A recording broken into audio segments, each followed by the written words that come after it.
Good evening, everybody. Welcome to tonight's edition of the Othor Cain Show. I'm Othor Cain. Glad to have you aboard on this Tuesday evening, 8:05. A little late coming on tonight due to a couple of technical issues, but we are here. Glad to have you here. Today is also, or was also, election day, so we are awaiting results. A couple of runoff elections that took place across the metro today. Yemi Kings was in a runoff, and Judge Justice Jim Kitchens was in a runoff race. So hopefully before the end of the show tonight, we can get you those results. So I certainly hope you had an opportunity to get out and vote tonight. Also, want to remind you. So listen, before I say anything, let me just say to Dr. J, our producer, I was late to the party, right? Totally late to the party, and didn't realize she had gone through a house fire. Didn't realize that at all. And then I started seeing these posts, and folk were texting me, give me Dr. J's number and all of those good things. And so I was totally blind to that. And I apologize for that. So Dr. J, I asked her if she wanted to cancel the show tonight so that she could deal with her own personal situation. And of course, she said, absolutely not. We are going to do this. And so we are here. And so certainly, we appreciate you, Dr. J. We appreciate you more than you know. And folk, when we ask for support, part of that support tonight is certainly going to go to help Dr. J get those things that she needs. So feel free to share with us. Our Cash App information is there for you. It's $ Othor Cain. We appreciate any support. Dr. J works really hard to get this show on every Tuesday and Thursday, and she does an amazing job. And so certainly we would appreciate any support, and we'll make that plea before we get off air tonight. Listen, this show tonight is special to me. It's special to me for a lot of different reasons. I think one in particular is because justice was finally served. Secondly, it gives these brothers an opportunity to really tell their side of the story. They've been on a media tour, it seems like. They've been on the media circuit for a while now, really sharing their side. And I think that it is important to hear that side. I think most of you know that we've talked about the Anthony Fox situation for a very long time. And so it is with great honor tonight that we have both Anthony Fox and Desmond Barney here with us to really give us in detail through their lens, through their eyes, and their lived experiences of what happened in this situation. So I want to bring them in and welcome them to the show tonight. Anthony Fox and Desmond Barney. What's up, brothers? What's going on, brother? How you doing? Man, all is well. All is well. So, I want to start here. Desmond, you do still owe me a cigar, so I want to be very clear. I want to be very clear that you're not off the hook. I had you a Cuban today. I thought we was gonna meet up. I am ready for it, man. I am absolutely ready for it. So, again, thank you both for being here. Listen, man. I want to start in a different kind of way because I know you guys have told this story 50 million times. So I want to start in a totally different way because when I look at you two, right, I see family, I see brothers, I see partnerships, friendships that run deep, right? You guys have become like family. So kind of walk us through, how did the two of you meet? Police Academy back in 2010. No, 2010. It was 2010. Well, we in academy. Yeah, we went through the academy together. I didn't know who he was. He didn't know who I was, but we started the Police Academy at JPD together, and we've been rocking since day one.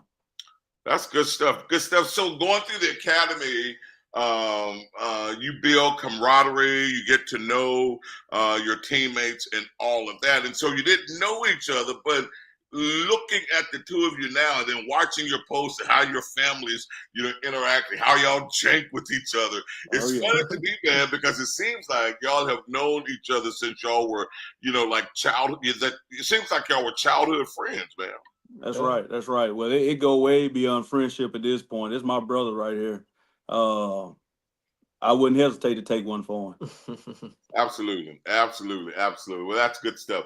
Listen, what brings us here tonight is the unfortunate situation of indictments and arrest and all those kinds of crazy, unnecessary things. But I think it's important to talk about that. And again, I want to go back just a little bit.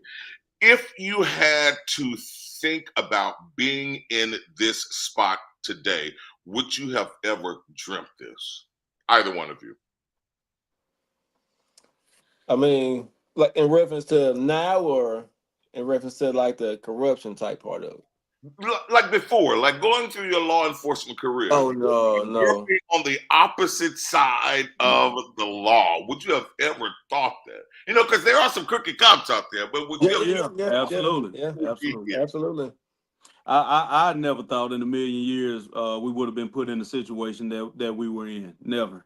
Because we went through our whole career doing the right thing. Yep. Never.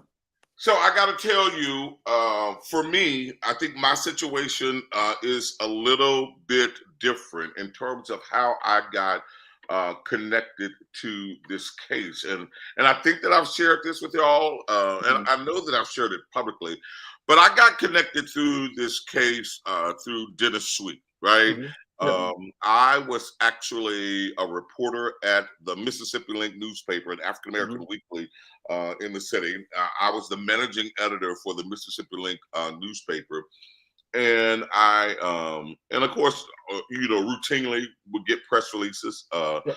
about cases that they had and that they were working on, and often would get invited to Genesis law firm to hear their side, when they're working on a case, and such was the case with this one. So, I get my reporter's notebook, pen ready, and I head to Dennis's office, and I get briefed, on this particular case.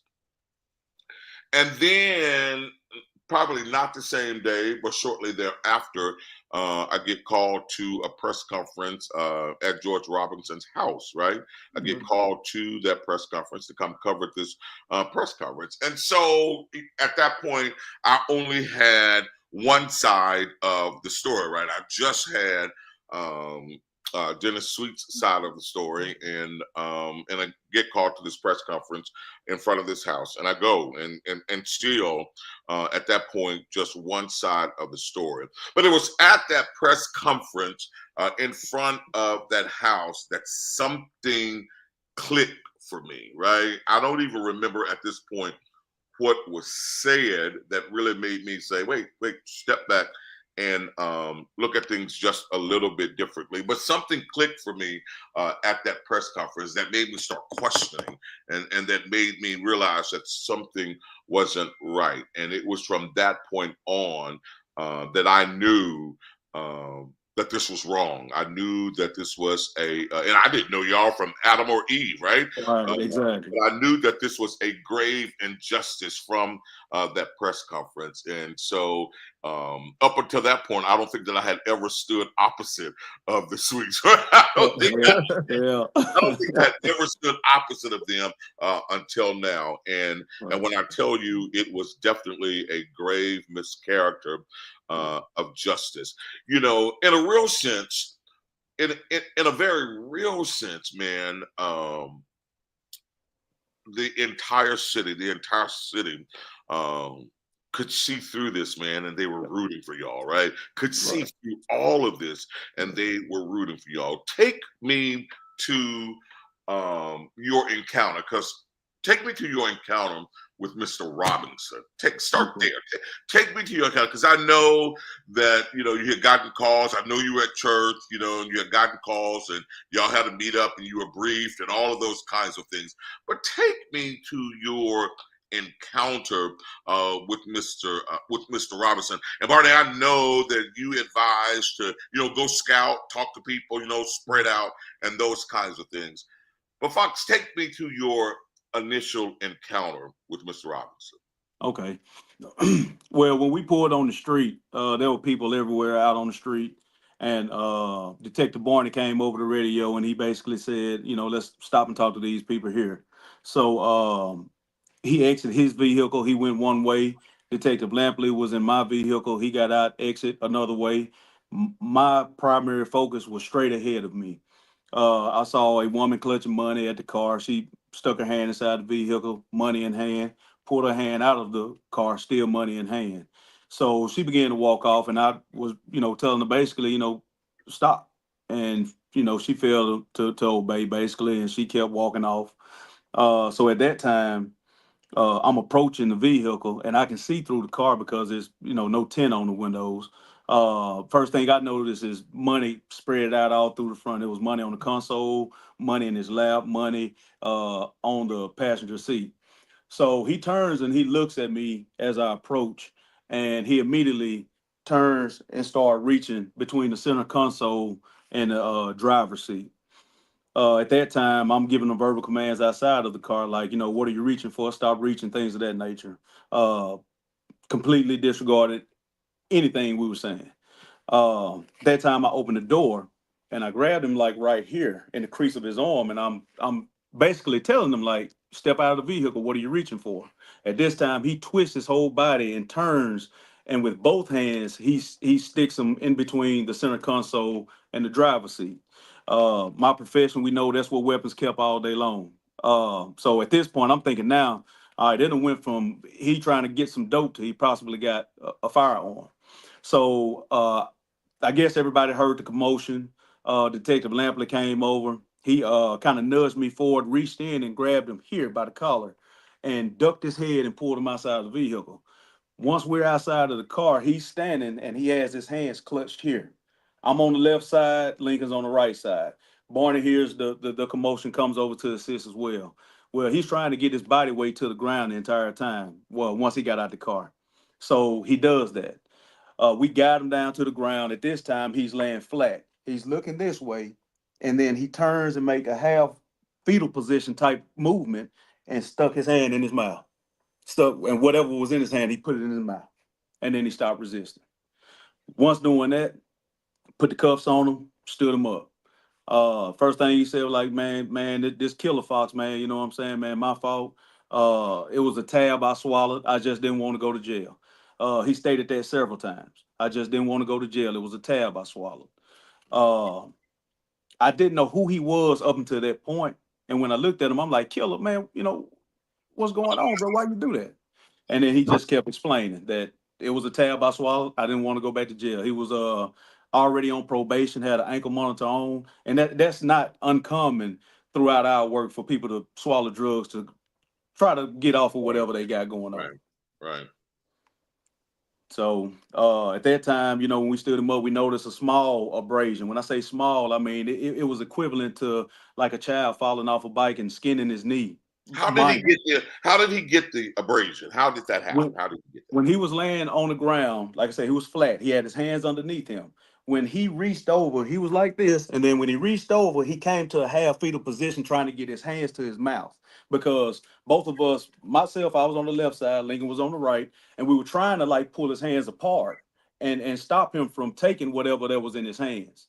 So once he turned to that half fetal position, he kind of rose up and put the drugs in his mouth. Once he put the drugs in his mouth, he completely stopped resisting. Completely. I mean, instantly. And you had officers that had flashlights that were looking at the whole encounter the whole time, and they were saying he trying to put something in his mouth, he trying to put it in his mouth, you know. And they also testified to that, but that went on deaf ear. So Gotcha. And uh, Barney, you were off, talking to other people, yet you could hear Fox's commands. Tell me when and how you approached the vehicle. Just as soon as he started giving commands, I heard. I actually was off to his towards the driver's side of the vehicle. I stopped two guys that was in the street. So once I heard him giving commands, I immediately turned to him. He was still in the car at that point. When I looked through the car and I can see him reaching down in between the seat and the center car. So basically the same as Fox saw, but you know, my my idea was the same thing. If he's reaching down there, he's obviously not trying to hide something because we can't even see your hand. So whatever you're trying to hide would already be hidden. We would think that you're trying to retrieve something, which at that point would have been a firearm or anything to harm us or somebody else. So the defensive techniques automatically kick in like an eye. He's trying to harm us or harm somebody else, or you know could possibly even harm himself. So at that point we went to engage in that manner. Once they get him out of the car, they got him on both sides of the car. Not both of the car, both sides of his body, one on the right, one on the left. Me looking at him, I can tell he's trying to go to the ground. He's trying to actually get away from them. Like he's trying to you know, release yourself from them. So he was attempting to go to the ground. I saw this, it looked like they were trying to hold him up, keep him from going to the ground at the point. And eventually it looked like, it just couldn't give them on. You got a, over 200-pound guy, dead weight. I mean, everybody know what dead weight feels like. You're trying to constantly hold him up and a struggle at the same time. You eventually give in. So eventually he went to the ground. As soon as he goes to the ground, that's when I go, hands on with them. I'm trying to, control his arm, look around and see what he got.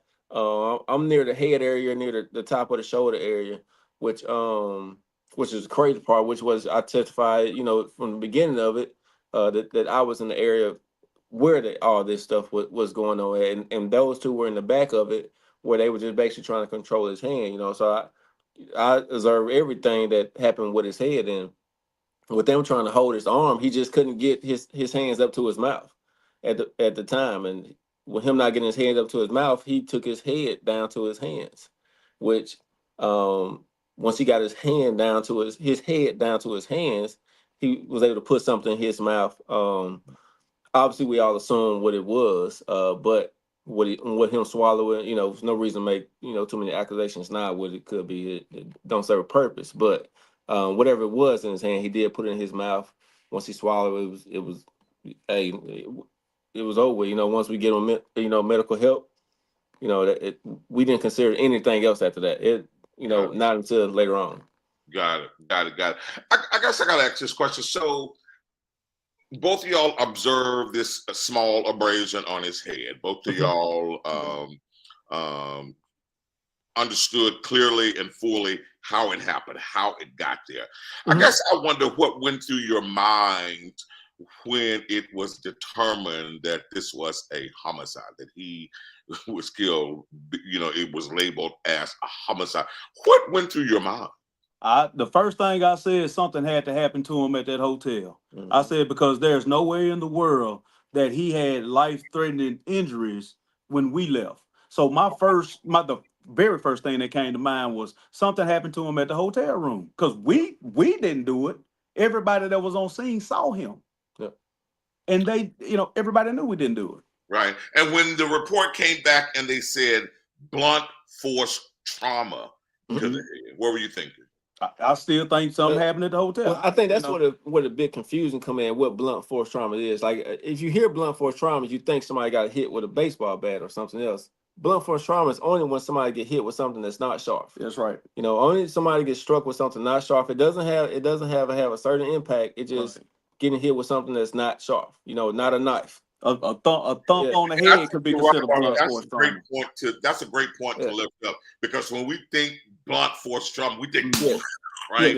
Exactly. It's aggressive force. That's exactly right. Yeah.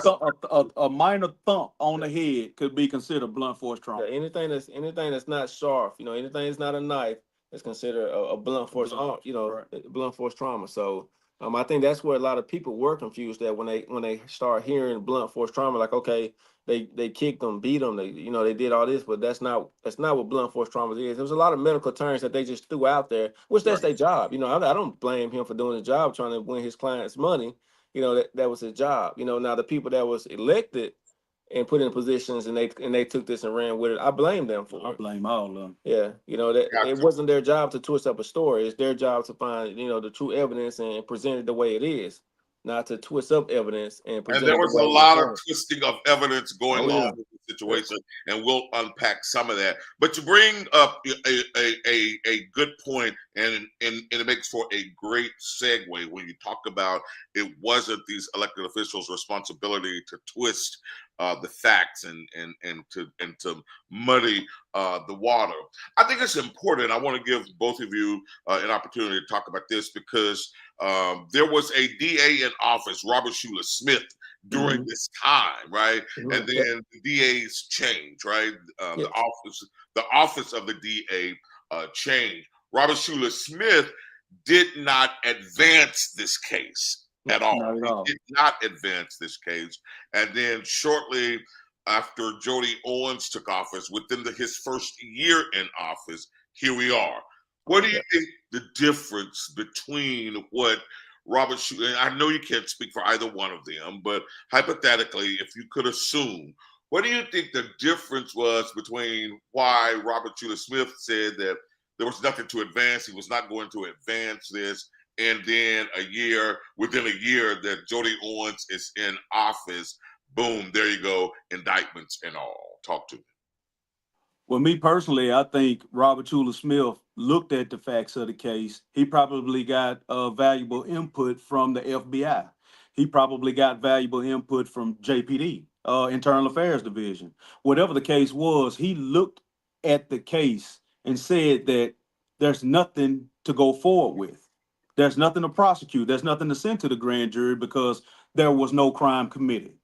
I feel like uh, the current DA was asked to look at this case after shortly after he got put in that position, and I think the wrong people got in his ear, and he just took it and ran with it.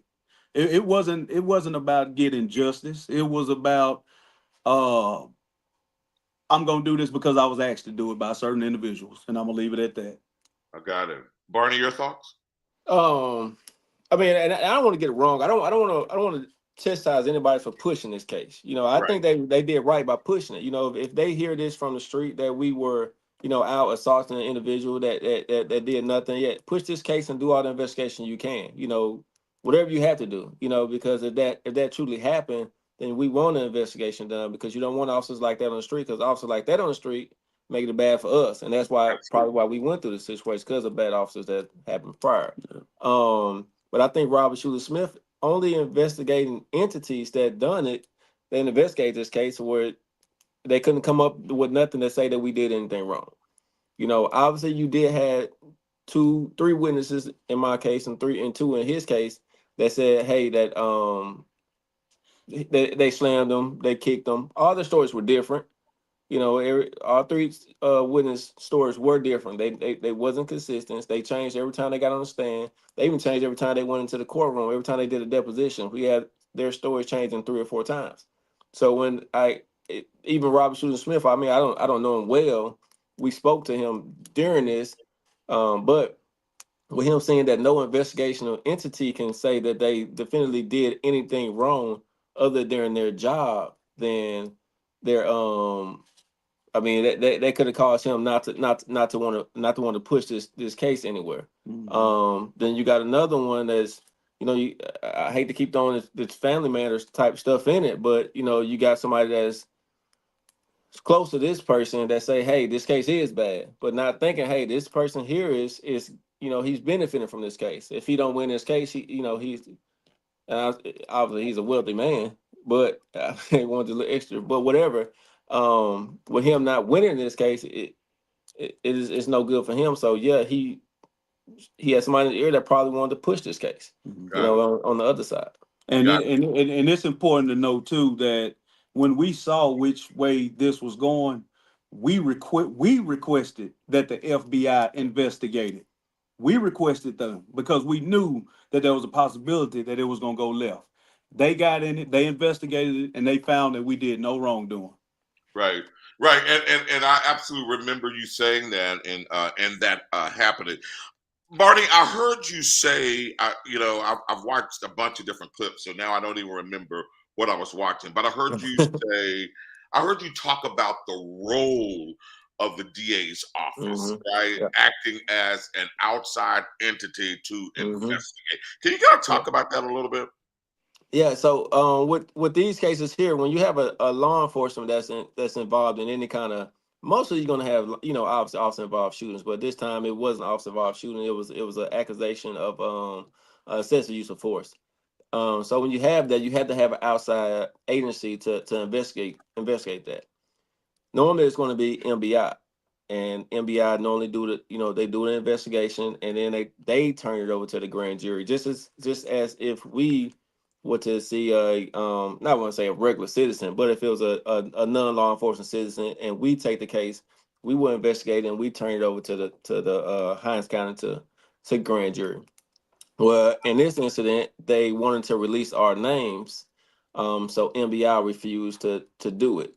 When MBI refused to do it, the DA took that role as the outside entity to do the investigation. Not just to receive information that what we have, or receive information that the FBI had, or receive information that Internal Affairs has, but they was going to do their own separate investigation, which we never saw one sheet of paper of it. Never saw. And you followed this. You didn't see anything on the screen that had any kind of Not at all. Not at all. not one sheet of paper that said that they did any investigation at Right. all. To the matter of fact, I don't want to throw names out there, but it was in transcript, so they testified to it.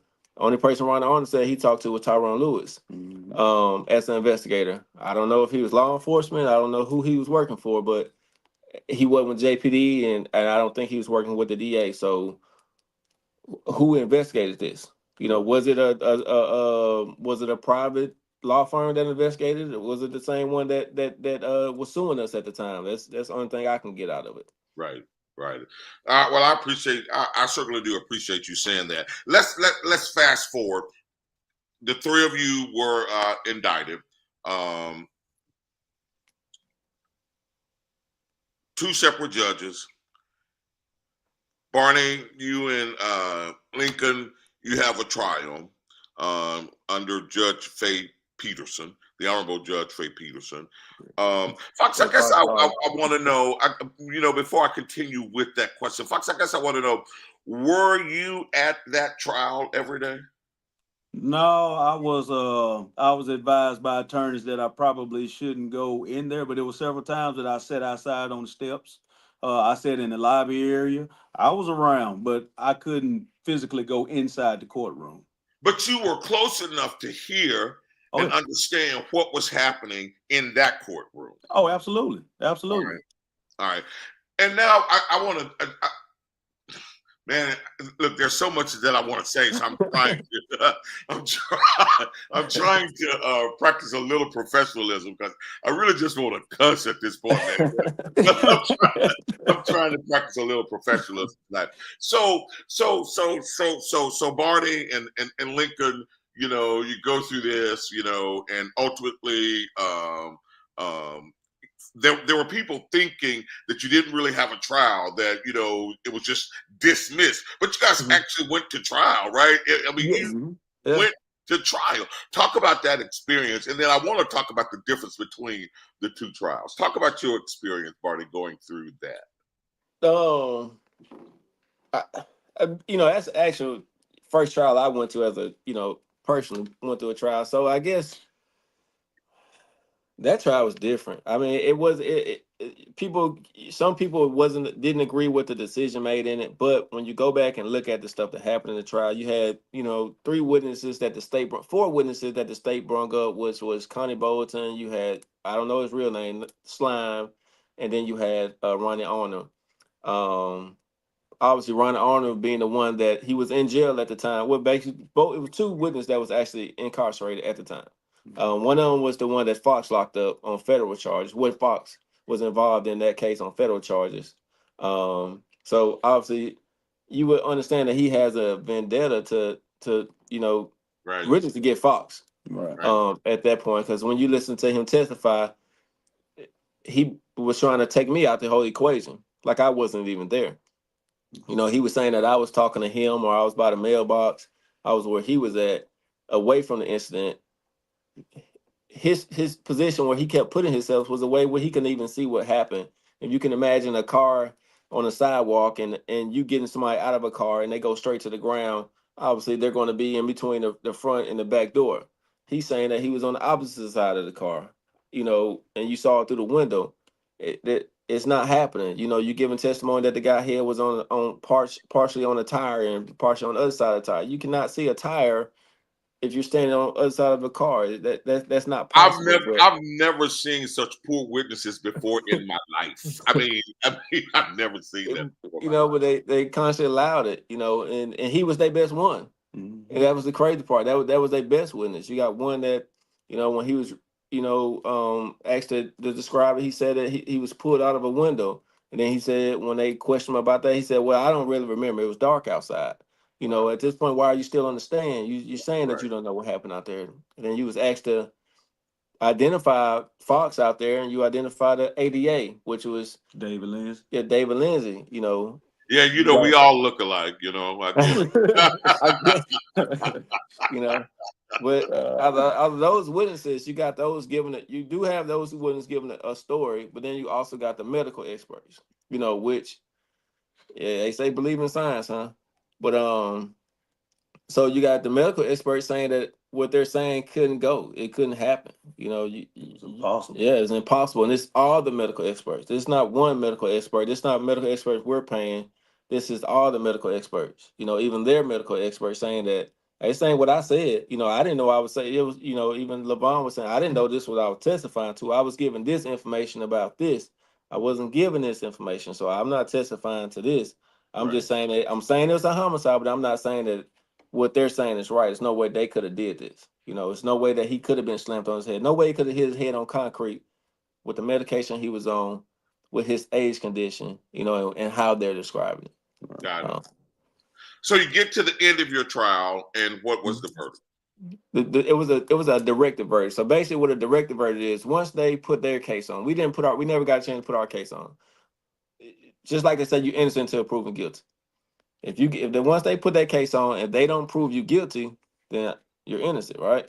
So that's what a directed verdict is. Once they put that case on, you got the right to ask for a directed verdict. You got the right for the judge to say whether it's enough information to continue this trial, or the information that was given, you cannot put those through a jury. It's not worth putting innocent people through a jury from what you presented, because you haven't even.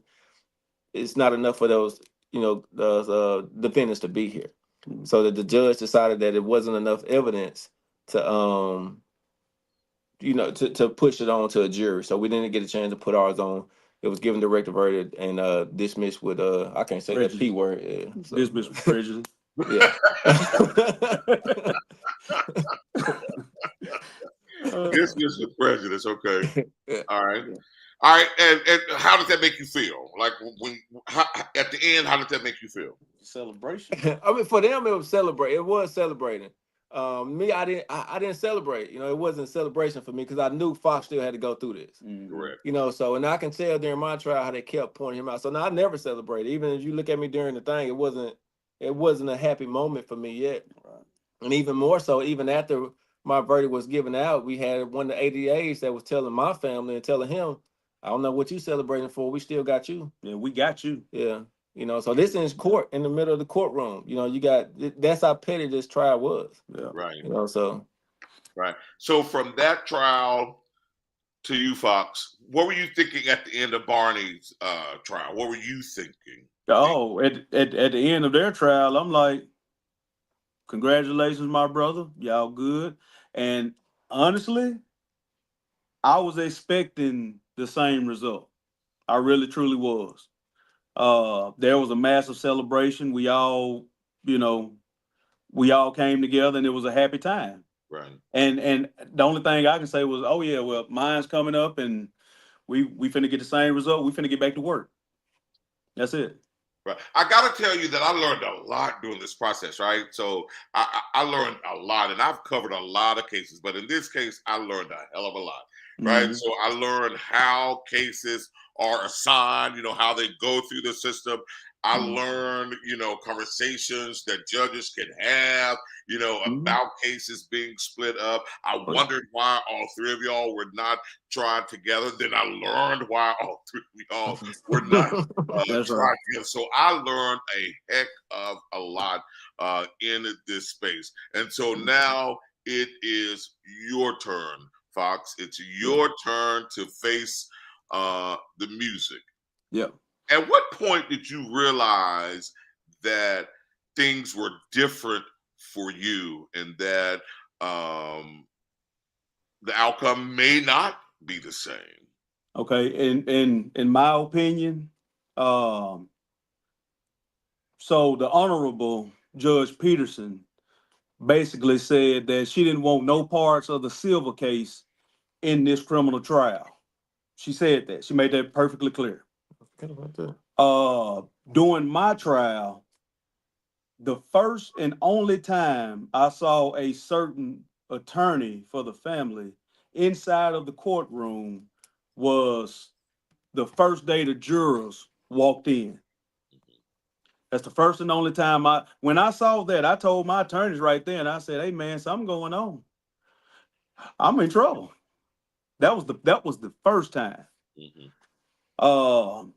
After that, it just things kept going on and on. Like the state requested that the cases be consolidated. That's where it really originated from. My concern is the state asked for this case to be consolidated. One incident, all indictments read exactly the same. Should have been one trial. Before the ADA could get out, consolidation, Judge Wooten said denied. I mean, just as blatant, denied. Evil. That's my Uh, word. That's not hey, your word. That's my word. hey, We appreciate your work. well, and then certain things along the way just wasn't right. Like, from my understanding, it was an intern that was inside the courtroom that would walk the family back and forth, and allegedly he's supposed to be like the nephew or something to the DA, or might be Dennis' son or something that was an intern, but working for Jody. I don't think he know who he is. But he was inside the courtroom the whole I time. do. Yeah. Okay. Okay. There you go. Well, he was inside the courtroom, and several things happened inside that courtroom that when one of the witnesses was on the stand, mind you, one of the witnesses that they walked up and down the street every day, to and fro the courthouse to law firm. When she would get stuck on a question, my wife saw this intern giving head nod signals. And whichever way the head nod was, that's the way she answered.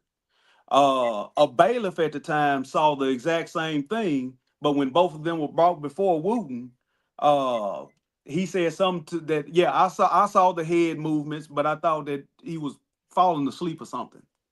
So my wife testified before her that this man is telling her how to answer these questions when Right. she gets stuck.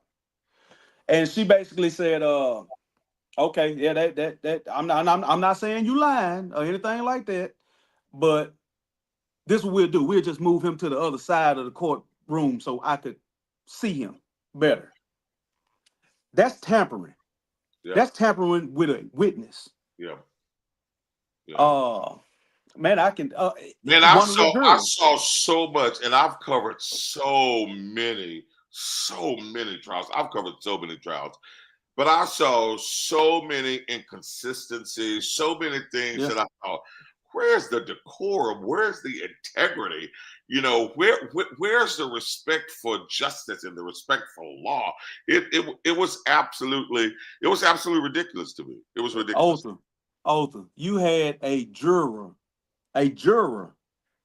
that stood up in the middle of trial, and she said, I no longer feel comfortable on this juror. I want off. Wow.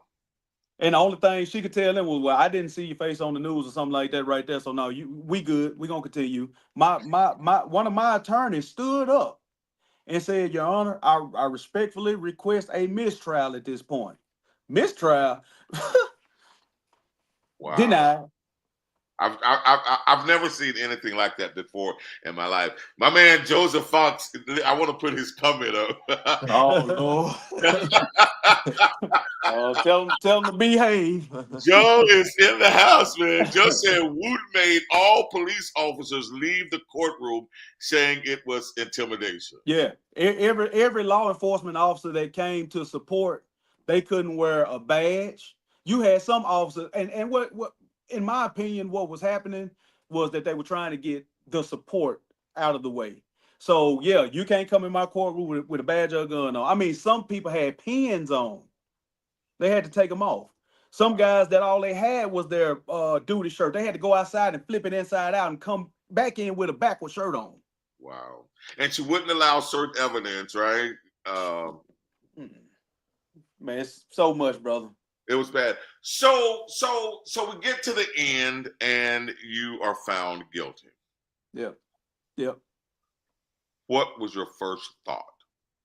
So when she took, in my opinion, when she took pride in reading guilty, I was immediately taken into custody and I was ushered to the basement of the Hines County jail downtown. I'm hearing all kind of chaos breaking loose inside the courtroom, and the only thing I can do, and oath of my right hand to my Lord and Savior right now, I looked up at that dirty ceiling in that jail, and I said, God, I don't know what you're doing, but I trust you. And I kept that same faith throughout this whole process. I don't know what you're doing, God, but I trust you. That was my exact words. I understand it, man. I understand it. And we now know exactly what it was doing. But Barney, I gotta ask you, when you heard guilty for your brother, what was your first thought? You don't want to know my first thought. I really do. I mean, in that situation, I don't know. It was wrong. It shouldn't have been done. And I can take a guilty verdict, or something like, okay, a jury misheard this. I could take it when they could have saw it this way. It's hard to take it when you got only two of your witnesses can say that they believe he done something. Even the witness that you're calling up, like during my trial, I didn't call one witness up. My trial didn't have one witness, and only two witnesses out of the 10 or whatever so they called defending what they said, what the DA said. Like, it's only two witnesses that defended that. Like, so you bring these people up knowing that, okay, this doesn't go together. At the worst, it doesn't go together. Not the worst that they're innocent or guilty. At the worst, it doesn't go. It's not enough to say, hey, not just because it's us, but there's some stuff that you worry that other people go through this. Because you imagine people that can't afford these attorneys. Yes. We couldn't afford these attorneys, PBA. Yeah. So you imagine people that couldn't afford this and had to go through this same thing, and they obviously they offered plea deals like us, or like they did us, and it's so many people that just would have took this and hey, I'm gonna go home and take this deal. But trying to accept a guilty verdict after the way they did it is, that's difficult. Just going to say you were mad as hell, weren't you? Yeah. I didn't accept it. He accepted more than I accepted it. So, to be honest, he did and that's what people don't understand. Like, out of everybody that's around him, he's the most kind-hearted person. Like, most of the situations that we don't get in is because of him. It's like, let's wait. It's been several situations when people had hands on guns. Yeah. And he'll grab them before we even go, deadly forces on it. He put himself in the line of, of danger before he go deadly force. So I stopped him from spraying George. So in that situation there, my mindset, like, I'm thinking, hey, he finna grab him. I'm finna spray him. He stopped me then in that very situation. So the people that was there probably didn't take it as far because of him, because they know what his mind was. I mean, I can't say the same if he didn't want to, whatever. But I didn't accept it. I didn't accept the guilty plea. Just I got like you. that. I want to put Anthony Heath coming up, and Fox, I want to get you to respond to this. He says that same week, I inbox Fox. The steps of a righteous man are ordered by the Lord. Look where Fox is now, home. My brother. Fox, but it was a long time. You spent over 500 days in 552.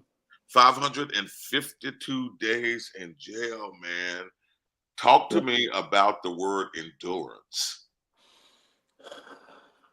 Man, I wouldn't even call it endurance, brother. I would call it blessed and highly favored.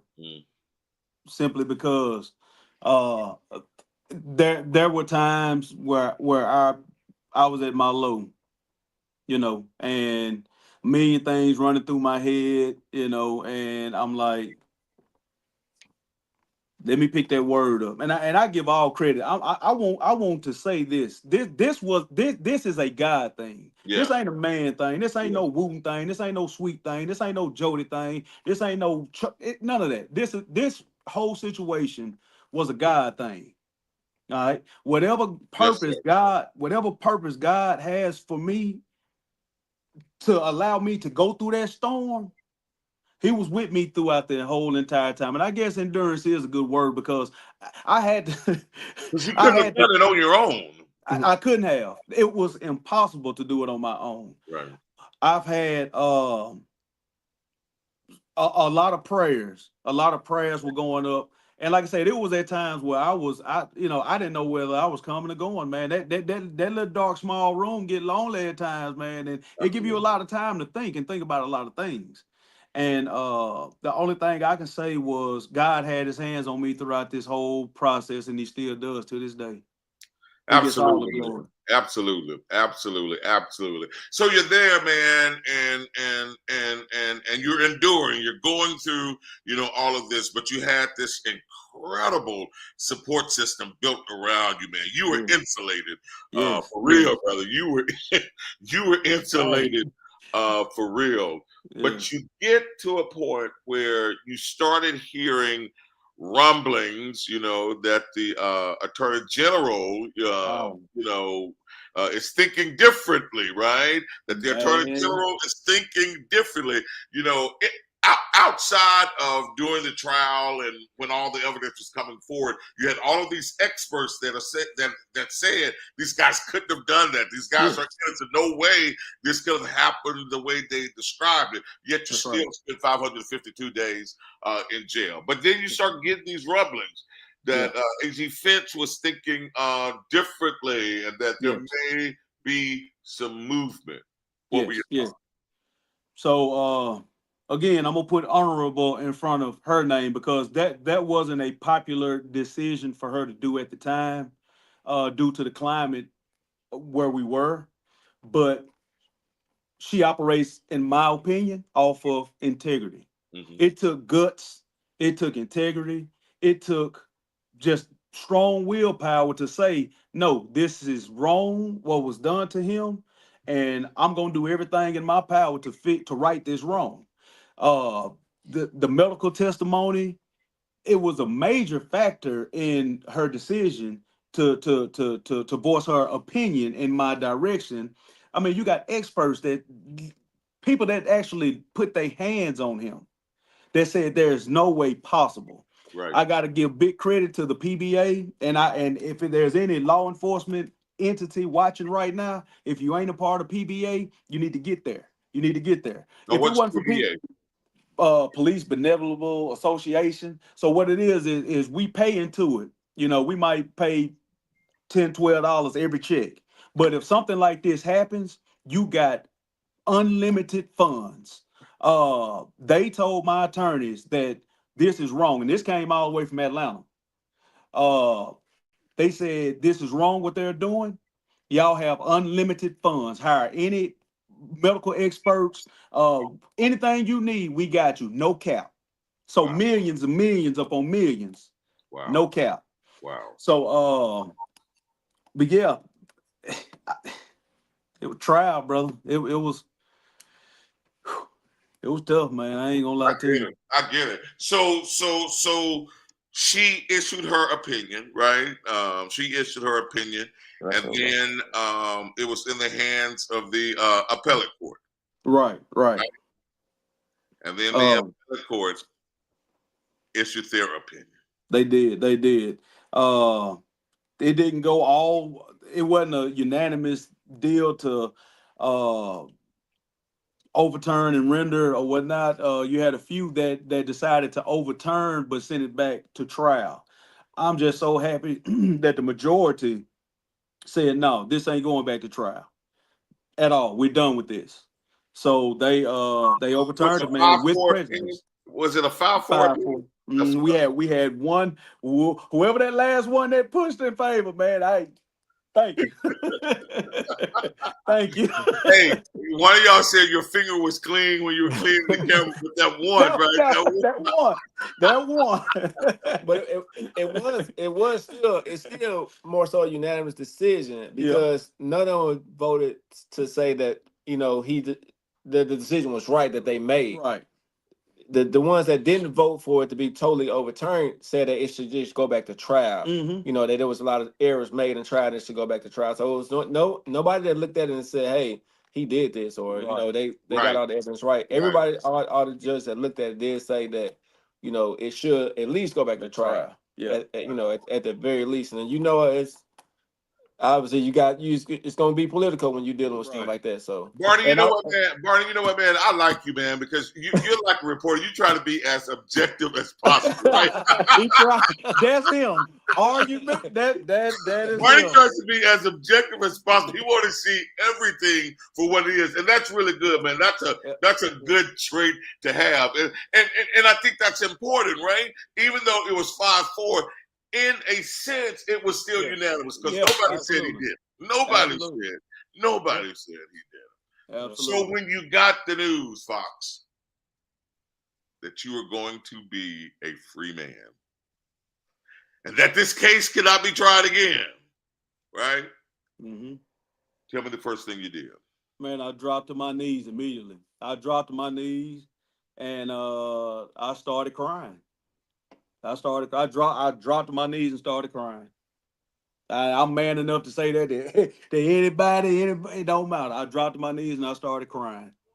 Uncontrollably crying. I'm talking about sobbing. Rightfully so, brother. Rightfully so. Rightfully so. I would have cried the whole 552 damn days I was sitting there. I got to about 200 of them. and here we are, and this is why God allowed you to go through that because of where we are right now, because this serves as a testimony for so many, right? For so many, this serves as a testimony. What do both of you say to people who would go through something like this? If you know you innocent, ain't no plea deals. Make them work. Make them do their jobs. Just like I would want, make me do my job at the end of the day. But if you know that you are innocent with whatever you go through life, don't just give up because a deal might sound sweet. You fight it to the very end, because I told them from the very beginning, I didn't do nothing wrong, so I'm not taking no plea. I'm not taking no plea. They started off with murder 2, no jail time guaranteed. Then they went to manslaughter, no jail time guaranteed. Aggravated assault, no jail time guaranteed. And when I said no to all of this, well, just think of a dream plea. Of course, no jail time. Wow. What I would say to anybody who goes through anything similar to what we had to, don't quit, don't give up, don't go the absolute wrong route like they were probably hoping I did. Wow. And you stick to your guns and you fight. You fight to the very end. You fight. Absolutely. So what says the future lawyer or future journalist? What would you say? What would you say to the people? I don't have them bunch of inspiring words like he do. I don't know. I just feel like if you see something, this kind of tell you know, like one thing that we always stood for while we was working is even if we saw it wrong, we stood up for it. You know, even other officers that was done wrong, you know, even what they don't know, sometimes we go to our superiors like, hey, man, y'all check on these officers, yeah, y'all do this, you know, if, you know, we see something, you know, we first to give our opinion on, you know, kind of don't look for no recognition when we do it. We can see stuff on the street and see officers do something wrong, and I'm the first one to say, you know, as a detective, it was cases like, nah, you know, it's nothing there. You know, I know you want the case, but it's nothing there. So when I was with that, you know, so I mean, if you got that kind of, I guess, position, you know, if you see something like that, you know, you kind of, you know, just you believe it's right to stand, you know, to stand up for it. You know, don't bow down just because the majority of it is telling you to go one way, or the popular belief is saying, hey, he's guilty because of, you know, what it looked like. It looked like the popular belief wanted him to be not innocent at the time. But you know, obviously from what he was such a good person, you know, you got so many people around him and knowing him, and you know, they was willing to look at the evidence. They might even looked at the evidence if it was somebody else, you know. So, you know, if you got the ability to stand up, or you know, for somebody else, just stay there and keep going with it. Got it. Mm-hmm. So real quickly, I don't want to exhaust you. I do want to take y'all through just a rapid round of fire questions, just a little bit, and just to get your opinion on it. So let's just do a quick rapid round of fire questions, just a little bit. Barney, I'll start with you because I know we had an exchange on social media. This situation has caused you to look at political parties differently. Explain that. Yeah.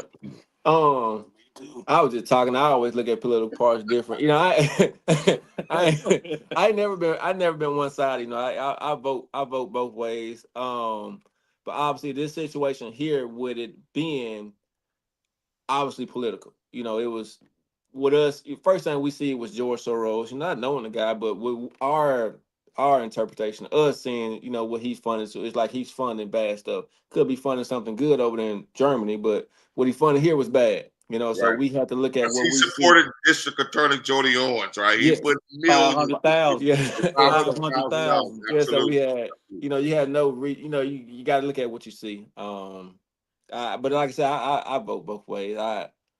It ain't. Nah, you know, I ain't gonna vote against Trump. Oh boy, you Don't cut me off though. Don't cut me off. Okay, this I interview did is too. done. Thank y'all so much. It's done. It's over. It's done. No, I'm kidding. I'm kidding. I'm kidding. All right, so that's bourbon and a cigar now, brother. Your tab is going up. That's bourbon and a We're gonna have to cigar. double that up then, because I Your sure tab is going up. But speaking of political parties, Fox, you had a lot of Republican support, man. When I tell you yeah. that I was at events and I heard and I was at an event and the police chief of Clinton was singing your praises and just saying all of these amazing things, and Oh yeah. then the mayor of Clinton singing your Yeah. praises and saying all these amazing things. Talk to me about that support. Man, they stood 10 toes down from day one, never wavered, never, not one time. I knew the mayor of Clinton just through passing, but we never sat down and had coffee or chit chat or anything like that. But when this happened and we came together, he said, Fox, we gonna be with you. Whatever you need from the Clinton Police Department, we are there. And that trickled on down to the chief, the captains, my supervisors. I mean, they have been 10 toes down from the very beginning. I can't speak their praises enough. And when we talk about uh like Republicans that have shown support, I when I tell you I never met over 90% of these people. Wow. So that speaks volumes within Absolutely. itself. I Absolutely. I never saw Lynn Finch in person before. I never saw Mike Hurst in person before. Right. Bo Right. Luck, none of these people. Right. And for them to come to the defense of me because they saw what was done, It was a whole lot of things that was unprecedented that I happened agree. in this case. The I agree. first. Absolutely. So Absolutely. my So, praises to them. brother, I know you don't rejoice in another man's No, downfall, right? I know no, you don't rejoice in another man's downfall, I but don't. I did hear No. you say you believed in karma. Oh yeah, yeah, yeah. And Oh, one of my mentors kind of got on me a little bit about that because it's the will of God. And I understand, that point of view of it. But yeah. I believe I truly believe that what you put out in the universe, it comes back. Whether you put out good, good come back. You put out bad come back. But I do want to make that understood that I don't play on nobody's downfall. They going through enough storms right now, but a lot of the stuff they caused on themselves. So do I have pity? No, I get it. I totally no. get it. I totally, totally, Karma. totally get it. And you're human, brother, and that's it. You That's are right. human. Listen, guys, I want to take this opportunity to just thank y'all for being here tonight. Thank you for being so open and so candid, for sharing your stories. And I'll give you an opportunity to make a final thought. Barney will give you the first stab at making a final thought. Hey man, he been giving you the first all night. I don't like that. You get the closing word, brother. You're the star. You get the closing word, brother. Karma. That's gonna come back on you. It's gonna come back on you. I mean, I just Karma is something that's gonna come back, Fox. I mean, I just appreciate all the support that he's been getting, going through this stuff, to keep him going and stuff like that. So, I mean, continue to support that people putting out there. Yeah, Absolutely. absolutely. Well, Fox, man, you've endured a lot, my brother. You have stood the test of time. Yes, sir. I don't think I have witnessed a case like this before. Right. And to see it come full circle, man. Yes, You sir. talk about you falling to your knees, crying and sobbing. I'm telling you, man, I think everybody praised God. I think everybody was rejoicing. I think everybody was celebrating. I don't even think you still fully realize how much support you really had, man. I mean, you Right. really did. I really came to know your mom and your dad. I feel like I'm that other son next to Barney, Yes, right? sir. Yes, sir. Yes, sir. Yes, sir. Yes, sir. Yes, Next sir. to Barney, man. We just appreciate you. So you, my brother, you take all the time you need for closing thoughts, man, and just speak from your heart.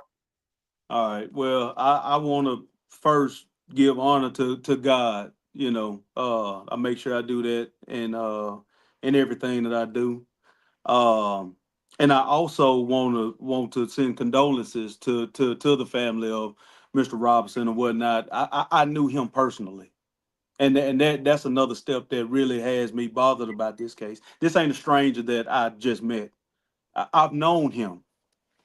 Um, what I would say, thanks to everybody. I mean, everybody that has supported not only me, but them because they went through a storm as well. Right. Our families suffered behind this whole ordeal. I was a football coach, little league. I got 63, 60 plus kids that look up to me as a role model, and to see my name and face plastered all on the news, it was disheartening. What I would say though is, throughout life, never lose faith, never lose. That's where it all come from. That's where my strength came from. It came from that man upstairs. Um, just thanks to everybody that supported. Thanks to the winning smile too. They did that. Yeah, they Yeah, did. they put some veneers. Winning smile. Yeah. Uh, Because y'all couldn't have them on the TV before they did that. Hey, I'm gonna tell them to send me a check for that advertisement. one thing I do want to speak to my law enforcement family. To my law enforcement family. It was a lot of people that left the DA office after this happened. A lot of people left. It was a lot of people that got out of law enforcement after they saw what was done.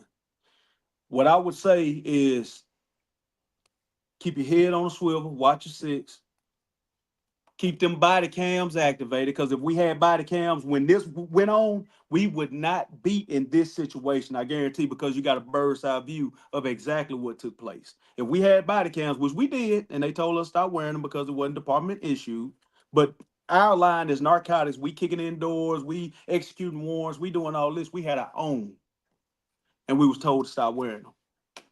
And about a month later, this situation happened. Mm. So to my law enforcement family, just keep doing what you're doing. The citizens need us. We ain't gonna worry about all these corrupt officials that's doing whatever they doing. It's all about the citizens. I spent a total of almost 17 years in law enforcement, and it was always for the citizens. Like Barney said earlier, if I didn't think you did it, you were not going to jail. If I wasn't 100% sure you did the crime, you was not going to jail. And grace, I have been given grace, I don't know how many times. So yeah, I'm gonna give grace when grace is due. It's been a lot of people that would tell you, yeah, I was dead wrong, but I told him the truth, and guess what? He let me go. I sure did. Officers are blessed with a word we call discretion. We have discretion. Everybody don't deserve to go to jail. Everybody don't deserve a ticket. So just use common sense when you out there working, man, and keep fighting a good fight, and it start from above. And we do this job for the citizens, not money, because we don't get paid nothing. Well, man, you get paid something. You went to Winning Smile. That's all I was saying. But you know what? You know what they did it for Othor. Snatch it out your mouth. You take that. You know what they did it for Othor. You know how much money I paid for these veneers. Don't air it. They gonna take them out. They gonna repo them. You know how much money they gonna repo that man teeth. You know, I'm gonna be real, because people need to know this. And it's been several occasions that has happened like this since I've been out. They came to me through somebody else that's real close, like my brother, is my brother, and said that they saw my story, they were following my story from the very beginning, and they wanted to do something. That's awesome. Do you know I didn't pay a dime, not one red cent. They come to get them. That's who God is, man. Insurance paid, but I didn't have to come out the pocket for anything. The tooth fairy is en route. So, but it's gonna be another case. Hey, but brother, I say that to say this. It's been so many people, though, so many people that I've never met a day in my life that has been following and heard and saw, and they've been showing up. That's the power of who God is, right? He gives us what we need, even when we don't know that we need it, man. Absolutely. Even when we don't know that we need it. Hey, brothers, thank y'all, man. I've got nothing but love for you. Thank you very much. I appreciate it. Yes, sir. I'm gonna get you that cigar too. I'm waiting, man. Now, look, if it's not soon, it's gonna be another case. Appreciate y'all, man. Thank you. All right, bro. All right, blessings to you. Hey, I thank you so much for sharing with us tonight. I appreciate you hanging out with us, man. What an incredible story, right? Those guys are absolutely amazing, right? I mean, I think we all we love it when a story has a happy ending, right? We love it when you can see God at the end of the story. And not even the end, but throughout the story. But at the end, you recognize that it was nobody but God, nobody but God. I've said a million times throughout this entire process that what happened was absolutely wrong, and there's some people that are going to pay, and not just the folk that are currently going through stuff, but there's some folk that are going to pay for those injustices. So thank you so much. Hey, Essie, good to see you here. But thank y'all so much for sharing. Listen, to keep interviews like this going and to keep this show going, please support us. Every little bit helps, right? Every little bit helps. So if you are inclined to donate to us, please do that. And in fact, a portion of what we raise tonight, we're going to give to our producer, Dr. J. And you can scan that code, that QR code there to give. You can give to our Cash App at $Othor Cain. But everything that you give helps keep this show going, right? It helps keep this show going. So we got to support our own, right? And we got to support independent Black media, because can't nobody tell our stories like we can, right? Nobody can tell our stories like we can. So if you're inclined to give, we are grateful. $Othor Cain. All right. Thank you guys so much. Thank you to all of our sponsors. And so we're going to take Thursday off because Thursday is Turkey Day. Thursday is a day of Thanksgiving. And hopefully next Tuesday, we will be back. Thank you, Mom Mary. Appreciate you. Although we got to know each other during this, but it has been a blessing of my life to get to know you and to get to know your family. So thank you, thank you, thank you, thank you. My man Joseph, brother, thank you for being plugged in tonight, man. Appreciate who you are. Appreciate how you stand up and represent for your family. So we appreciate it. Thanks, everybody. Have a great night from all of us here at the Othor Cain Show. Be blessed.